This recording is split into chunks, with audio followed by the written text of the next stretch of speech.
नहीं है आलीजा।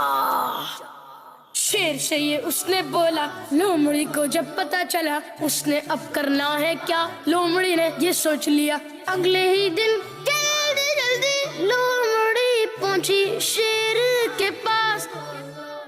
कहने लगी, मुझको आपकी तकलीफ का एहसास। ये सच है कि मैं सबकी तरह ना आपके पास आई, लेकिन मैंने ढूंढ ली है आपकी बीमारी की दवाई। बोला शेर, जल्दी बताओ, मुझको दवा तुम अभी खिलाओ। जो बोलोगी वही करूँगा। मैं तुम्हारा एहसान मंद रहूंगा।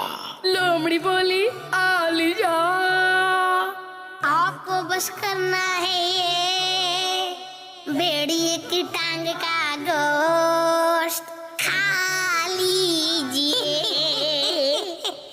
इतना सुनते ही शेर ने